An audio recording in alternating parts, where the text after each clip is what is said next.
à tous, bienvenue dans les coulisses du concours du meilleur jardin biodiversité. Aujourd'hui, on part à la rencontre des anciens lauréats qui vont nous présenter leur jardin et pourquoi vous devriez participer à l'aventure. Venez, on se retrouve avec Aurélie de la crèche Les Petits Nounours qui vont nous faire part de leur expérience au concours.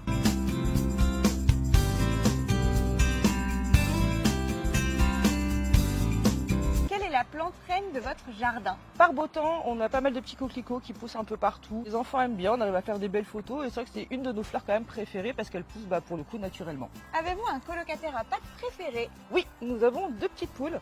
C'est des poules soie, donc assez douces, assez jolies. Donc on en a une blanche qui s'appelle Sun et une noire qui s'appelle Moon. On aime bien aller leur donner un petit peu les restes de repas qu'il y a des enfants.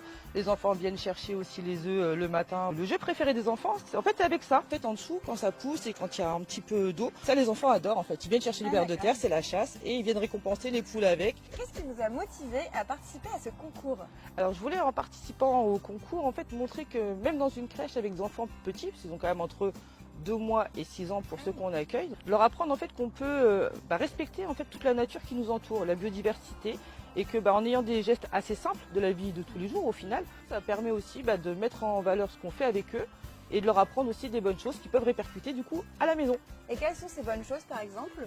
Composter, on leur demande de ne pas arracher non plus les fleurs quand il y en a dans le jardin. On leur demande justement quand on voit une petite araignée, une petite coccinelle de ne pas les écraser. On les fait participer de manière assez ludique parce que ça reste des enfants donc il faut quand même que ça soit drôle. Mais en leur apprenant des petits gestes tout simples.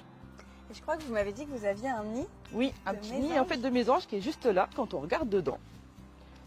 Et elle a fait son nid. Donc on attend, on espère que dans pas longtemps, génial. On aura des petits oisillons. Est-ce que vous auriez un conseil pour les futurs participants qui n'osent pas encore se lancer? D'y aller, en fait, de participer, d'essayer. Et en plus, l'avantage qui est bien, moi je sais quand vous étiez venu en fait chez nous, vous aviez donné aussi plein de conseils. Et au niveau de la tonte, il y a beaucoup de crèches et d'écoles qui sont avec du pelouse synthétique, voilà. Et là, au niveau de la tonte, est-ce que c'est dérangeant? Du tout. Déjà, il y a un amorti qui se fait tout seul dans le sol avec la terre et l'herbe, donc du coup, même quand ils tombent, ils sont pas mal, c'est pas du carrelage.